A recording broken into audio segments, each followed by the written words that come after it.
Si las puertas se te han cerrado, recuerda que siempre hay una puerta abierta para ti. Puerta Abierta, un programa con el doctor Guillermo Torres.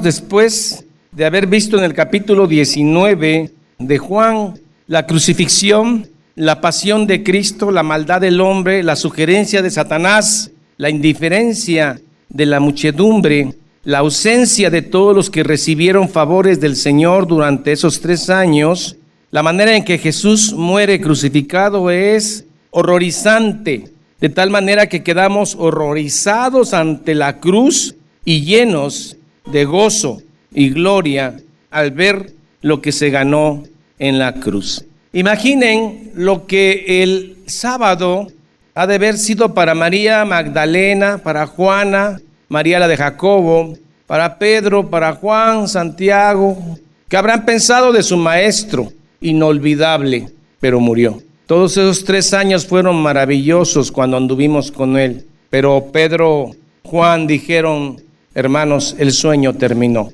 regresemos a Galilea, solo chequemos que Jesús sea ungido y tenga una buena sepultura, pero el sueño terminó. Tenemos que regresar a pescar y hacer lo que hacíamos antes. Sin embargo, María Magdalena, Juana, María la de Jacobo, Salomé, terminado el sábado, compraron especias porque querían ungir al maestro, porque había muerto. Es aquí donde empieza la narrativa de Juan capítulo 20. Vale la pena leer los sinópticos, Marcos, Mateo, Lucas, que agregan detalles al tema de la resurrección. Ninguna religión que ha propuesto un profeta, su profeta resucitó. Cristo resucitó. Y eso cambia absolutamente todo. Cristo resucitó. Y si Él resucitó, nosotros resucitaremos. Y si Él vive, nosotros viviremos.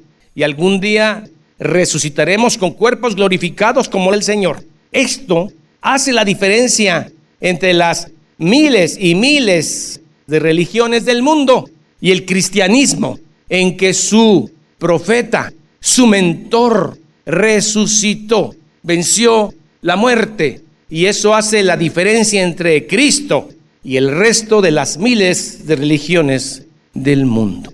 Aquí estriba la victoria del Señor, que el Padre lo resucitó. Vayamos a Juan capítulo 20. El primer día de la semana, domingo, que comenzaba el sábado a las 6 de la tarde. A las 7 de la tarde ya las mujeres del sábado, ya pellizcando el domingo, compraron las especies. El Evangelio de Juan dice que solamente María Magdalena, pero Lucas, Marcos y los sinópticos agregan que eran varias mujeres. Dentro de ellos, Juana, Salomé, María la de Jacobo y otras. Cuando usted lee los 4 evangelios, pareciera que hay contradicción. ¿Realmente cuántas mujeres llegaron a la tumba? ¿Fue una o fueron varias? Y entonces cuando usted lee los 4 evangelios se dan cuenta que fueron varias. Pero Juan hace énfasis en la Magdalena. ¿Quién es esta mujer? ¿Es la adúltera? No. María Magdalena era de Magdala, que es un lugar de Galilea, norte de Palestina. Y Jesús le expulsó 7 demonios. Esa es María Magdalena. El primer día de la semana, domingo, que empezaba a las 6 de la tarde del sábado, María Magdalena fue de mañana, siendo aún oscuro. ¿A dónde fue? Al sepulcro, en un huerto.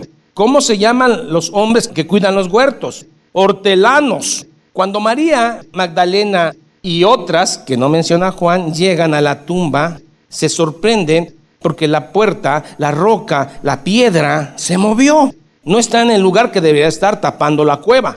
Ellas, agrega Mateo, dice que cuando iban con las especias iban preguntando: ¿quién nos va a mover la piedra? Porque nosotros no tenemos esa fuerza. Cuando llegan al sepulcro se dan cuenta que la piedra se movió. Mateo agrega que es un ángel de los 2 que aparecen que la mueve. Y cuando la mueve hubo un temblor local en esa zona. Los soldados, al ver que se movió la piedra, se sorprenden de ver estos hombres vestidos de blanco, jóvenes, con antropomorfismo, son ángeles en forma humana. Y entonces los soldados romanos se desmayan. Y ya cuando despertaron, la roca se había movido y Jesús no estaba adentro. Llegó al sepulcro María y vio quitada la piedra del sepulcro. Tonelada y media, redonda, tenía un carril abajo donde se podía rodar, pero era muy difícil moverla. Y vio quitada la piedra del sepulcro. Entonces corrió y fue a Simón Pedro y al otro discípulo, aquel al que amaba a Jesús. Si usted lo lee así, dice, llegó María Magdalena a la cueva y ¡pum!, que se echa a correr. No, antes de echarse a correr suceden cosas ahí que otros evangelios narran. Entonces corrió, al ver que no estaba la piedra, ¿qué habrá pensado? Los ladrones de tumba era común. Al ver que la piedra se movió, se puso a llorar porque dijeron, se robaron al maestro, ni eso respetan, se llevaron su cuerpo. Las tumbas tenían como 2 cámaras. Usted entraba a la primera, después adentro en medio había una puertecita.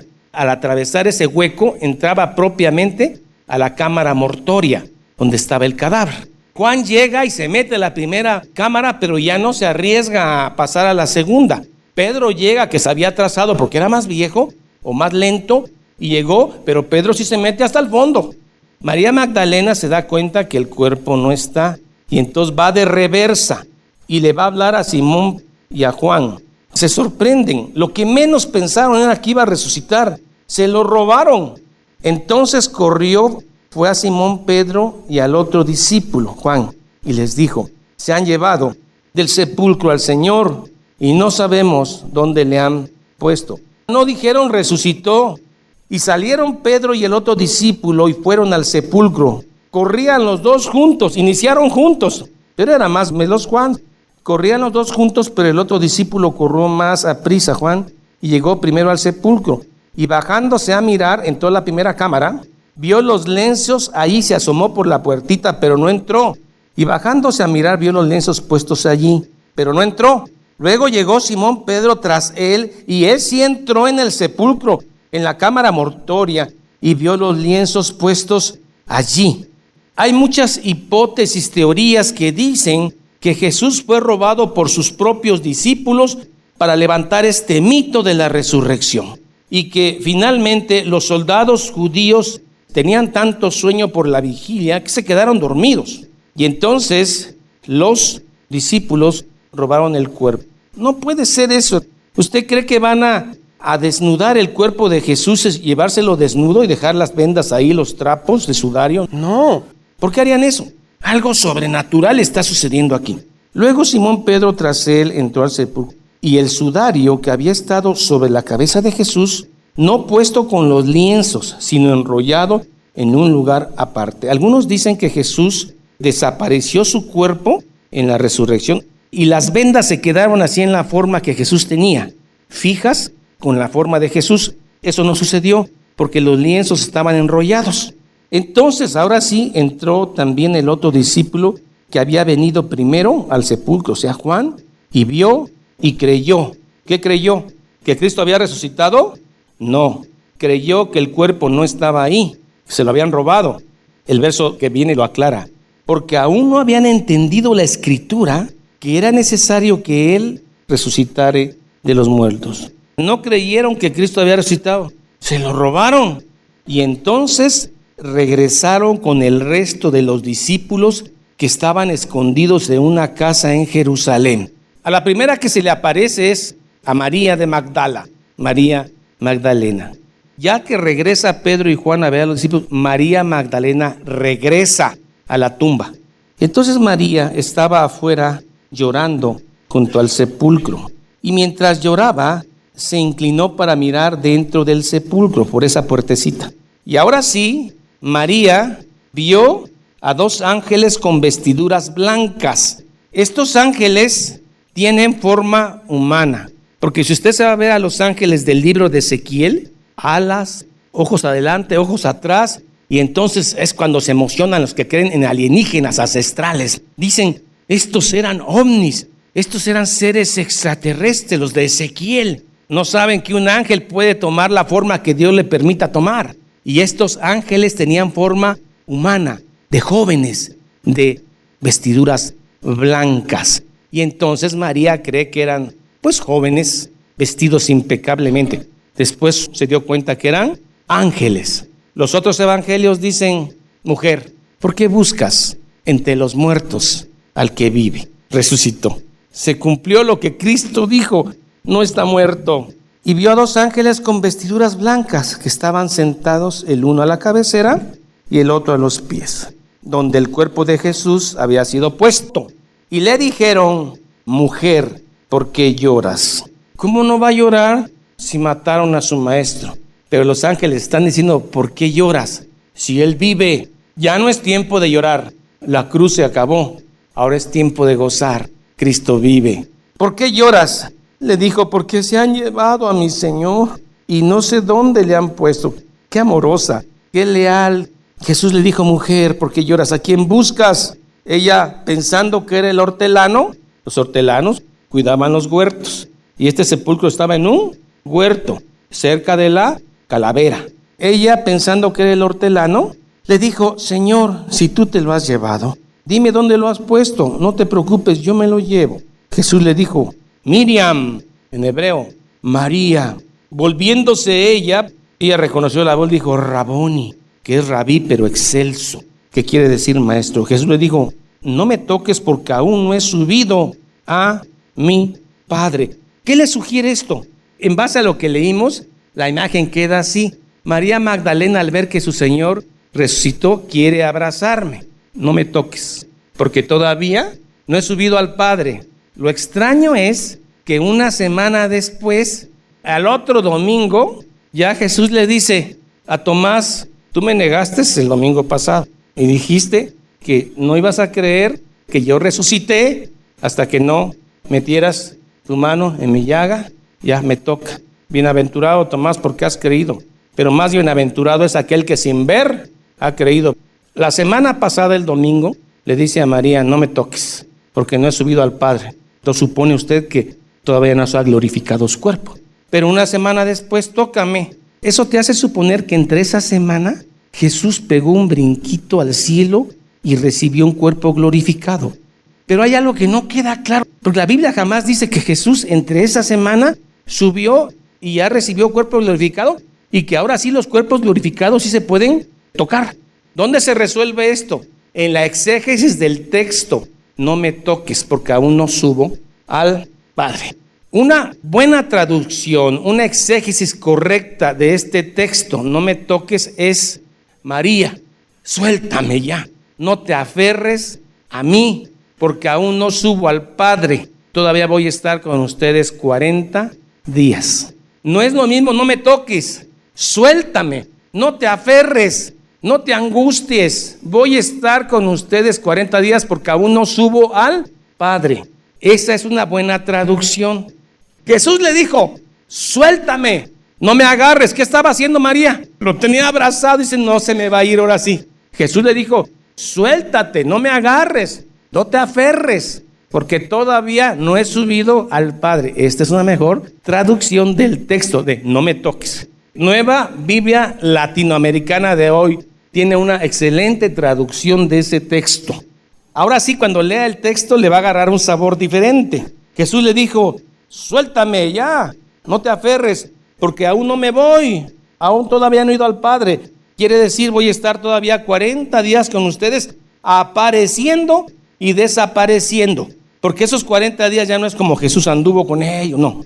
Pero María, ve a mis hermanos y diles: subo a mi Padre y a vuestro Padre, que es el mismo, a mi Dios y a vuestro Dios. Fue entonces María Magdalena para dar a los discípulos las nuevas de que había visto al Señor y que le había dicho estas cosas. Recuerdan que María Magdalena fue la primera que llegó al sepulcro y después se regresó a decirle: no está el cuerpo, le dijeron a Pedro y Juan, pero volvió a ir, y en esta segunda ida Jesús se le aparece.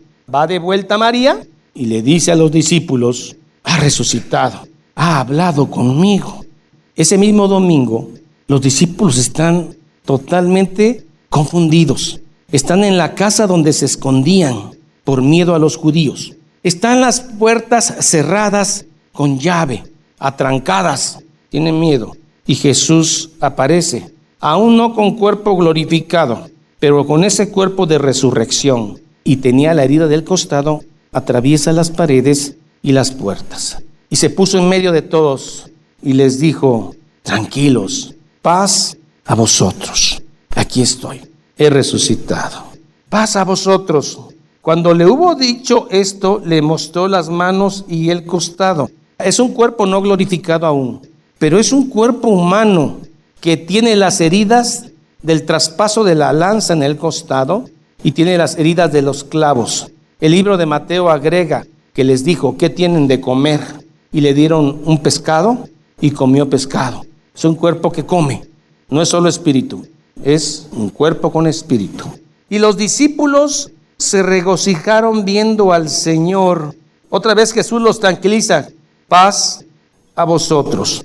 Como me envió el Padre, así también os envío. Y habiendo dicho esto, sopló y les dijo: recibid el Espíritu Santo.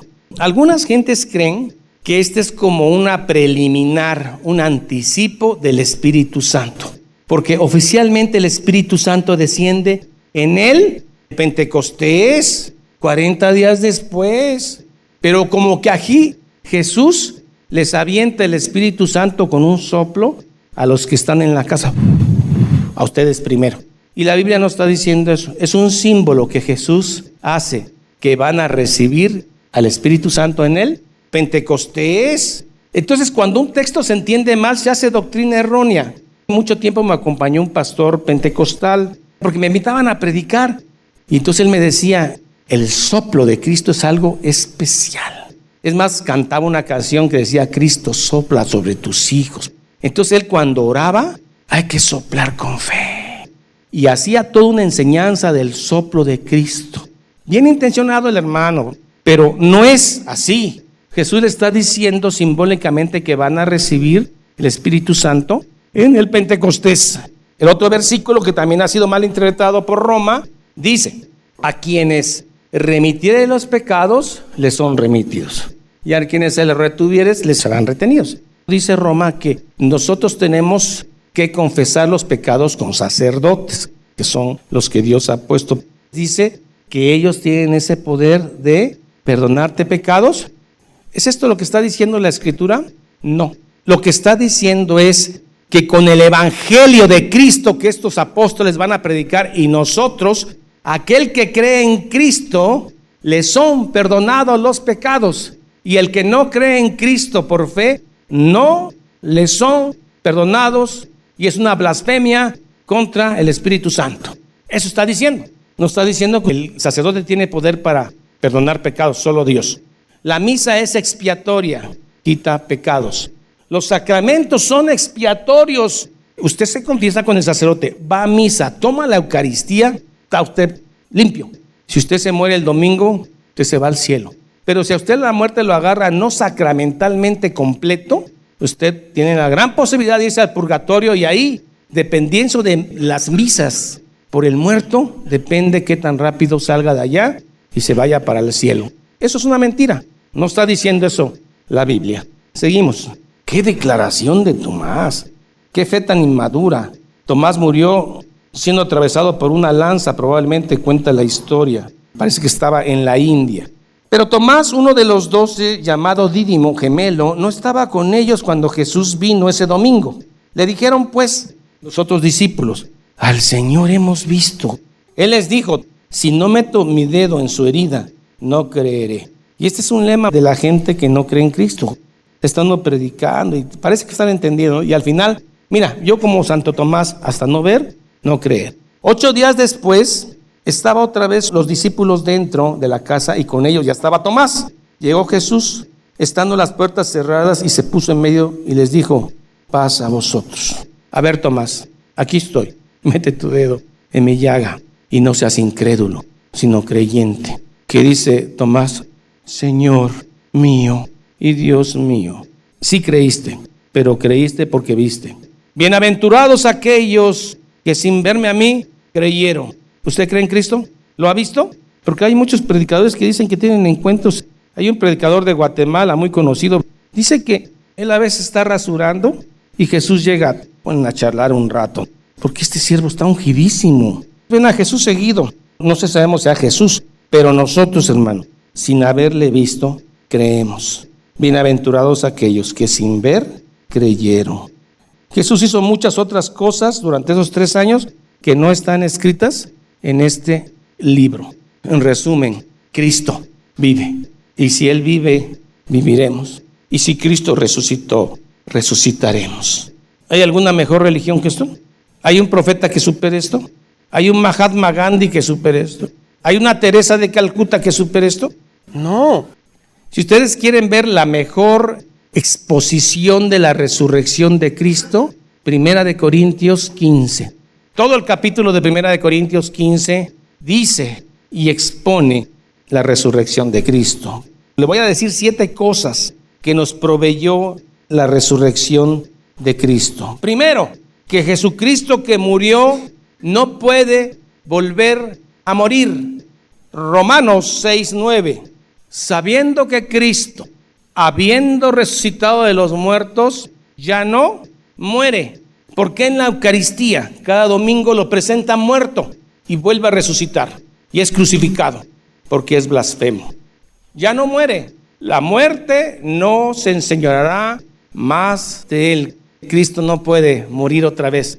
Una sola vez murió por nuestros pecados y pagó el precio. ¿Qué más nos provee la resurrección? 2, un nuevo nacimiento en Cristo. 1 de Pedro 1, 3 y 4. Bendito el Dios y Padre de Cristo, que según su grande misericordia nos hizo ahora a nosotros renacer para una esperanza viva. Esto que usted cree ahorita no es religión, es una esperanza viva que Cristo vive y vendrá por nosotros. Me emocionan los cantos, no me emociona la palabra. ¡Qué mal! A usted lo debe emocionar, estremecer esto, que tenemos una esperanza, que Él un día va a regresar y viviremos nosotros con Él. Nos hizo renacer para una esperanza viva por la resurrección de Cristo de los muertos. Si Cristo no hubiera resucitado, seríamos dignos de lástima. ¿Qué más nos provee la resurrección? Perdón de pecados. El día del juicio final, todo el mundo es pecador, pero va a haber un grupo que va a estar justificado por la sangre de Cristo. 1 Corintios 15, 17 al 19. Perdón de pecados. Si Cristo no resucitó, ¿para qué les predico la Biblia? Si Cristo no resucitó, ¿qué hacen aquí? Váyanse a disfrutar la vida. Y si Cristo no resucitó, dice otra versión, no habéis creído. Si alguien no cree que Cristo resucitó y ama eso, no ha creído y está en pecado. Lo contrario, si alguien ha creído en Cristo y ama eso, ya no está en pecado. Bueno, lo que la Biblia dice. Y si Cristo no resucitó, creísteis en vano y aún estáis en vuestros pecados. Pero lo contrario, ¿qué diría?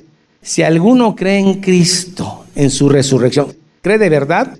No tiene pecado, dice la Biblia. No tiene pecado aunque es pecador. La Biblia está declarando que usted no tiene pecado porque está justificado por la sangre. Sí, aunque es pecador. Esta es la maravilla del Evangelio. ¿Hay que abusar de la gracia? No. El que abusa de la gracia no ha creído. Y si Cristo no resucitó, creísteis en vano. Aún estáis en vuestros pecados. Entonces también los que durmieron en Cristo, está hablando Pablo. Ya hubo creyentes que murieron en Cristo, Esteban, y muchos han sido ya muertos. Entonces los que han muerto en Cristo perecieron para siempre. Nunca van a resucitar si Cristo no resucitó. Pero veamos, si en esta vida solamente esperamos en Cristo, ¿qué quiere decir esto? Que si Cristo solamente nos sirve para esta vida, que si Cristo solamente nos sirve para tener dinero, prosperidad, salud y amor, si nada más Cristo nos sirve para eso, somos dignos de lástima, de conmiseración de todos los hombres, porque estamos creyendo en un mito. Son dignos de lástima. La gente que tiene una religión mejora, vive un poco más tranquila, sí les ayuda, pero es todo. Entonces somos dignos de lástima. Pero si Él resucitó, nosotros tenemos una esperanza viva y resucitaremos. Esto el mundo no lo entiende, y usted lo entiende y lo cree por la fe que Dios le dio, que es un don de Dios. Vea, Si la esperanza que tenemos en Cristo solo fuera para esta vida, seríamos los más desdichados de todos los mortales, creyendo un mito para ser mejor persona, mejor profesionista, mejor papá, mejor hijo. Tenía yo un familiar que decía: toda religión es buena si te hace ser mejor persona. Y tenía razón, pero solamente hay una religión que te promete volver a vivir si crees y amas a Cristo. Todas las demás religiones te hacen ser mejor persona. Lo dicen los médicos, lo dicen los psicólogos, pero solamente Cristo te da una esperanza viva. Mas ahora Cristo ha resucitado de los muertos. Primicia de los que durmieron es hecho. A los que durmieron, los que se murieron en Cristo, Jesús es una primicia porque estos también van a resucitar. Porque por cuanto la muerte entró por un hombre, Adán, también por un hombre la resurrección de los muertos, Cristo. Ya no tiene poder sobre nosotros la muerte. El tema es la resurrección. Todo el capítulo 15, léalo, de Corintios. Jamás Jesús dijo que no ibas a sufrir, que no íbamos a tener pruebas, que no íbamos a enfermar. Jamás lo prometió. En el mundo tendréis aflicción, pero confiad, yo he vencido el mundo y la muerte. ¿Qué más nos provee la resurrección de Cristo? Protección para el día del juicio. Hechos 17:31. Es que yo no creo esto, pero aunque no lo creas vas a estar creyente y no creyente el día final. Por cuanto ha establecido un día en el cual juzgará al mundo con justicia. Por aquel varón Cristo, a quien designó dando fe a todos con haberle levantado de los muertos. Pero cuando oyeron lo de la resurrección de los muertos, unos se burlaban porque no creían. Tenemos protección para el día del juicio. ¿Qué más nos provee? Salvación de la ira venidera. Romanos 5:9. Pues mucho más, estando ya justificados por obras y por hacer el bien. ¿Así dice? No, nadie se va a justificar por obras ni por hacer el bien. Ahora, ¿vamos a hacer el mal? No, porque alguien que ha creído va a luchar por hacer el bien, pero no se va a salvar por hacer el bien. No es necesario ir a las iglesias ni escuchar a predicadores de sana doctrina. Con que te portes bien, con que no seas un mal padre, des dinero a la casa, un hombre de buena moral. Ponle que no pases con 10 como los que van a la iglesia, pero un 6, medio a panzazo, pero pasas, te salvas porque Dios valora tu obra. No, pues mucho más estando justificados por obras, no, estamos justificados en su sangre por medio de la fe que Dios da. Por Él seremos salvos de la ira. ¿Cuándo se va a derramar la ira completa que se derramó en la cruz? En el día del juicio final. Y allí estaremos un día, justificados o no justificados por la sangre de Cristo, salvos de la ira venidera. Pues mucho más, ya estando ya justificados en su sangre, por Él seremos salvos de la ira. Eso logró Jesús en la resurrección. Y 7, promesa que resucitaremos de entre los muertos. Segunda de Corintios 4:14, sabiendo que el que resucitó, el Padre, al Señor Jesús, a nosotros también nos resucitará con Jesús y nos presentará juntamente con vosotros. Promesa de que vamos a resucitar. No nos vamos a quedar en la tumba. Los que han muerto en Cristo no están en la tumba. Ahí están sus restos mortales, su calcio, su carbono. Ahí está lo que quedó, pero no están ahí. Están con Cristo en el paraíso. Conmigo estarás hoy mismo en el paraíso, aún no con cuerpos glorificados, pero viendo al Señor. ¿Crees que voy a cambiar esto por salud, dinero y amor? Que te diga, mira, si sigues a Cristo vas a tener prosperidad, vas a tener una vida en rosa. No, Jesús no prometió eso, prometió aflicción, pero también promete esto, que es resurrección de entre los muertos. Primera de Corintios 6:14. Y Dios que levantó al Señor, también a nosotros nos levantará con su poder. Gracias por levantarte del sepulcro y prometer esto que es más allá que el dinero y que los placeres que la vida ofrece. Te le apareciste después a Pablo rumbo a Damasco. Te le apareciste a las Marías. Te le apareciste a más de 500 hermanos en Galilea antes de tu ascensión. Te le apareciste a los discípulos camino a Emaús, a las mujeres en el camino. a la Magdalena en la tumba, al incrédulo Tomás, a Pedro y Juan en el mar de Galilea, compartiste los peces y un día te apareciste en mi vida y entonces todo cambió. Del gozo de saber que ahora somos eternos y que un día resucitaremos y que la ira de Dios no está sobre nosotros. Gracias en el nombre del Padre, del Hijo y del Espíritu Santo. Amén y amén. Jehová es mi pastor, nada me faltará. En lugares de delicados pastos me hará descansar. Junto a aguas de reposo me pastoreará. Confortará mi alma. Me guiará por sendas de justicia por amor de su nombre. Aunque ande en valle de sombra de muerte, no temeré mal alguno, porque tú estarás conmigo. Tu vara y tu cayado me infundirán aliento. Aderezas mesa delante de mí en presencia de mis angustiadores. Unges mi cabeza con aceite, mi copa está rebosando. Ciertamente el bien y la misericordia me seguirán todos los días de mi vida, y en la casa de Jehová moraré por largos días. Salmo 23. Esta es la paz que Dios te da a través de su palabra. Busca un grupo de personas que te ayuden a leer e interpretar la Biblia. Te invitamos a escuchar el programa Puerta Abierta con el Dr. Guillermo Torres, pastor de la iglesia La Familia de Dios. Todos los días por esta estación.